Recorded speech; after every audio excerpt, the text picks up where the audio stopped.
अस्सलाम वालेकुम एवरीवन। आज का हमारे जो टॉपिक है वो है importance of equilibrium constant. Equilibrium constant जो है उसकी क्या इम्पोर्टेंस है केमिस्ट्री के अंदर।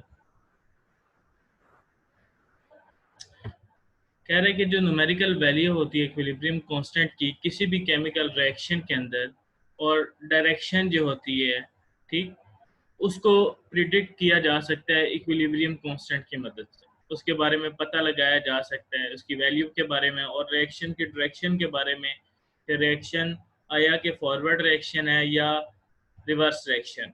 ठीक है, तो डायरेक्शन रिएक्शन की हम कैसे प्रिडिक्ट करेंगे? सबसे पहला पॉइंट ये है, direction of a reaction at a particular moment can be predicted by inserting the concentration of reactant and product at that particular moment in the equilibrium expression। कह रहे हैं कि रिएक्शन की डायरेक्शन प्रिडिक्ट करने के लिए हम क्या करेंगे, हम रिएक्टेंट और प्रोडक्ट की कंसंट्रेशन को इक्विलिब्रियम एक्सप्रेशन के अंदर लिखेंगे। ठीक है, किसी भी मूवमेंट के अंदर जिस टाइम पे हम उसकी डायरेक्शन के बारे में जानना चाहते हैं। मिसाल के तौर पर हमारे पास एक रिएक्शन है, इसमें हाइड्रोजन और आयोडीन आपस में रिएक्ट करके हाइड्रोजन आयोडाइड दे देते हैं। ठीक, और जो Kc की वैल्यू है वो 700 डिग्री सेल्सियस पे 57 है। ठीक, we withdraw the sample from the reaction mixture and determine the concentration of H2, I2 and HI। अब हम क्या करेंगे कि हम अपने सैंपल को, रिएक्शन मिक्सचर को क्या करेंगे, विड्रॉ करेंगे, और हम कंसंट्रेशन के बारे में जानेंगे कि इस वक्त हाइड्रोजन की क्या कंसंट्रेशन है, आयोडीन की क्या कंसंट्रेशन है और हाइड्रोजन आयोडाइड की क्या कंसंट्रेशन है। तो वो एग्जांपल दे रहा है कि मिसाल के तौर पर जब हमने इस रिएक्शन को विड्रॉ किया, इस वक्त हमारे पास H2 की जो कंसंट्रेशन है वो 0.10 मोल है, H2 की कंसंट्रेशन 0.20 मोल है और हाइड्रोजन आयोडाइड की कंसंट्रेशन जो है वो 0.4 मोल पर डेसीमीटर क्यूब है। ठीक, और जो सबस्क्रिप्ट T है with the concentration symbol mean that the concentration are measured at some time T। और ये जो T आपको नजर आ रहा है, इसका मतलब ये है कि ये हाइड्रोजन की कंसंट्रेशन किसी टाइम T के ऊपर ली गई है। अब ये टाइम T कुछ भी हो सकता है। तो यहाँ पे सिर्फ उसने एक एग्जांपल दिया, उसने ये बताया नहीं है कि ये रिएक्शन का कौन सा टाइम है जिस पे आप उसकी कंसंट्रेशन को मेजर कर रहे हो। ठीक, when we put these concentration into equilibrium constant expression we obtain a value called the reaction quotient। तो कह रहा है कि जब हम यही वैल्यूज आपके पास जब पुट करेंगे इसमें, तो हमारे पास Kc आ जाता है। ठीक है, और Kc आपके पास क्या है, रिएक्शन कोशेंट है। ठीक, यहाँ पे मैंने ये बेसिकली वही Kc वाला रिएक्शन है, उसमें बस आपने क्या किया, किसी टाइम T के ऊपर जब आप उसको मेजर कर रहे हैं तो ये आपके पास क्या होगा, रिएक्शन कोशेंट होगा।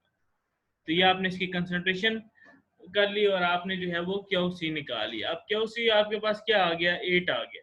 ठीक, और ये Kc की वैल्यू से क्या है, लेस है।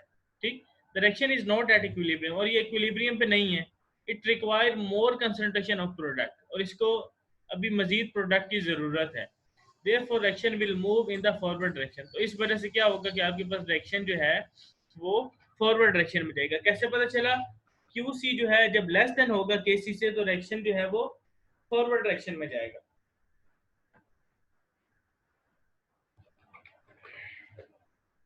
कह रहे जो रिएक्शन कोशेंट है ये बहुत ज़्यादा यूजफुल है, क्योंकि ये हमें डायरेक्शन के बारे में बता देता है। ठीक है, और डायरेक्शन हम कैसे पता करते हैं, हम Qc और Kc की वैल्यू को कंपेयर करते हैं, कंपेयर करके हम अंदाज़ा लगाते हैं।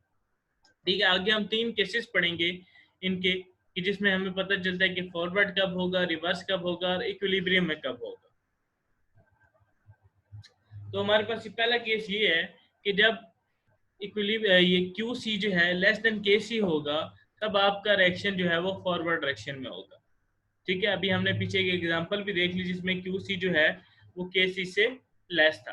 तो हमारे पास रिएक्शन क्या होगा, कि इसका मतलब ये है कि अभी मजीद प्रोडक्ट बनने की ज़रूरत है और आपका रिएक्शन जो है वो फॉरवर्ड डायरेक्शन में जा रहा है। सेकंड केस, जब आपके पास Qc जो है वो Kc से ग्रेटर देन हो जाएगा, तब आपके पास इसका मतलब ये है कि आपके पास प्रोडक्ट जो है वो अपनी मैक्सिमम अमाउंट में पहुंच चुका है।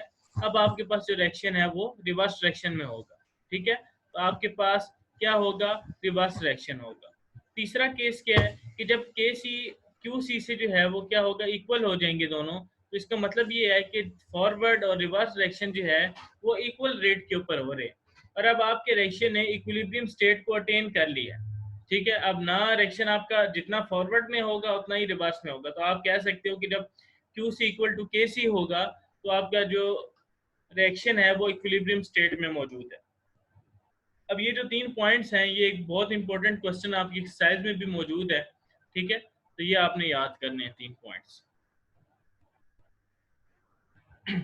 सेकंड पॉइंट आ जाता है कि आपने रिएक्शन का एक्सटेंड मालूम करना है। ठीक, numerical value of equilibrium constant predict that extent of a reaction, it indicate to which extent reaction are converted to product. कि मतलब किस हद तक आपके रिएक्टेंट जो है वो प्रोडक्ट में तब्दील हो चुके हैं, आप ये चीज इंडिकेट करते हैं। In fact, it measures how far a reaction proceed before establishing equilibrium state. ये आपको इस बारे में भी बताएगा कि आपका इक्विलिब्रियम स्टेट अचीव होने में कितना वक्त रहता है, या आपका रिएक्शन इक्विलिब्रियम तक पहुंचने से कितना दूर है अभी। तो फिर हमारे पास केसेस आ जाते हैं इसके भी। ठीक है, सबसे पहला केस है large numerical value of KC। ठीक है, जब आपके पास KC की वैल्यू जो है वो लार्ज होगी, इसका मतलब ये है कि equilibrium position the reaction mixture consist of almost all product and reactants are negligible. इसका मतलब ये है कि आपके रिएक्शन, आपने जो रिएक्शन करवाया है उसमें आपके पास सिर्फ और सिर्फ क्या मौजूद है, प्रोडक्ट्स ही मौजूद हैं, और जो रिएक्टेंट्स हैं वो बहुत निग्लिजिबल अमाउंट में रह गए, बहुत कम रह गए। ठीक है, the reaction has almost gone to completion. इसका मतलब ये है कि आपका रिएक्शन कंप्लीट होने वाला है। फॉर एग्जांपल, आपके पास कार्बन मोनोऑक्साइड जब रिएक्ट करती है ऑक्सीजन के साथ तो वो आपको कार्बन डाइऑक्साइड देती है। ठीक है, और ये रिएक्शन आपका 1000 K पे होगा। ठीक, तो आपके पास KC की वैल्यू जो है वो क्या होगी, 2.2 मल्टीप्लाई 10 पावर 22। ठीक है, ये बहुत बड़ी अमाउंट है। इसका मतलब ये है कि आप 2.22 के आगे जो है वो 21 जीरो लगाएंगे तब आपकी जो है वो KC की इतनी वैल्यू बनती है। ठीक है, इसका मतलब ये है कि KC की वैल्यू इस पॉइंट पे बहुत बड़ी है। ठीक, पहला केस समझ आ गया? जी सर। ठीक है, जी सर। अब सेकंड केस क्या है कि जब आपके पास KC की वैल्यू जो है वो बहुत ज्यादा स्मॉल होगी। ठीक है, जब बहुत ज्यादा स्मॉल होगी इसका मतलब ये है कि इक्विलिब्रियम जो है वो एस्टेब्लिश होने वाला है। ठीक है, at equilibrium position almost all reactants are present but amount of product is negligible. तो इक्विलिब्रियम पोजीशन के ऊपर क्या होगा कि आपके पास रिएक्टेंट जो हैं वो तो प्रेजेंट होंगे लेकिन प्रोडक्ट जो है वो नेग्लिजिबल अमाउंट में होगा, और ऐसे रिएक्शन जो है वो कंप्लीट नहीं होते। ठीक है, इसका मतलब ये है कि वो फॉरवर्ड और रिवर्स रिएक्शन दोनों में साथ साथ हो रहे होते हैं। जैसे कि आपके पास अमोनिया जो है ये आपको नाइट्रोजन और हाइड्रोजन गैस दे देता है। ठीक है, और या नाइट्रोजन और हाइड्रोजन का रिएक्शन करोगे तो वो आपको अमोनिया दे देगा। ठीक है, अब आपके पास इस टाइम पे जो KC की वैल्यू है वो 3 मल्टीप्लाई 10 पावर -9 है। इसका मतलब ये है कि आपने 3 से पहले 8 जीरो और लगाने हैं, तो ये 0.000000003 KC की वैल्यू होगी जो कि बहुत ज्यादा स्मॉल है। ठीक, थर्ड केस क्या है कि जो KC की वैल्यू है वो ना तो बहुत ज्यादा छोटी हो ना बहुत ज्यादा बड़ी हो। ठीक है, तो such reaction have comparable amount of reactant product at equilibrium position. तो इक्विलिब्रियम पोजीशन पे ऐसे रिएक्शन के पास जो है वो तकरीबन जितने रिएक्टेंट्स होते हैं उतने प्रोडक्ट्स भी मौजूद होते हैं। फॉर एग्जांपल आपके पास N2O2 है तो ये आपको 2NO2 दे देता है। ठीक है, तो यहाँ पे जो KC की वैल्यू है वो 0.211 है। अगर हम इस वैल्यू को कंपेयर करें एक बहुत बड़ी वैल्यू से जो हमने पहले देखी और एक बहुत छोटी वैल्यू से जो हमने इसे B केस में देखी, A और B के केस में अगर हम इस वैल्यू को सेंटर में रखें तो ये वैल्यू जो है इन बिटवीन कहीं लाया करती है। ठीक है, तो इसका मतलब ये है कि जब KC की वैल्यू ना बहुत ज्यादा बड़ी हो ना बहुत ज्यादा छोटी हो, ठीक है, 0.211 बहुत ज्यादा छोटी वैल्यू नहीं है। ठीक, तो इसका मतलब ये है कि आप का जो रिएक्शन के पास जो है वो रिएक्टेंट्स और प्रोडक्ट जो है वो दोनों इक्वल हैं। ठीक हो गया? जी सर।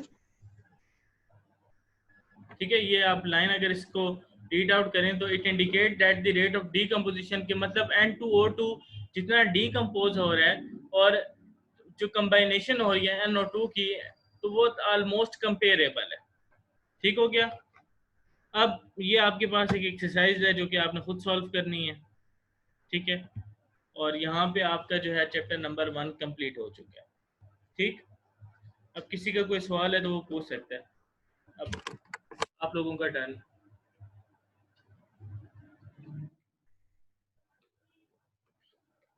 जी, एनी क्वेश्चन? सही, कौन सी एक्सरसाइज हमने खुद करनी है? This one, this red box. Okay.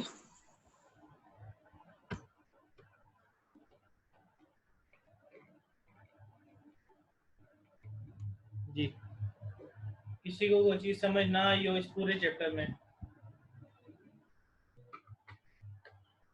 Sir आप इन चैप्टर्स के नोट्स बनवाएंगे क्या?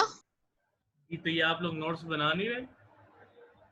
वो तो बना रहे हैं, मगर जैसे आप बनवा के देते हेडिंग्स के साथ उस मतलब सारा काम मैंने ही करना है, आप लोगों ने कोई काम नहीं करना? नहीं नहीं, हम तो कर रहे हैं, मैं आपसे तो मैं तो बना के दे दूंगा, लेकिन मुझे उम्मीद है कि वो जिस तरह 9th में आपके नोट्स पढ़े होते थे उसी तरह वो भी पढ़े रहेंगे।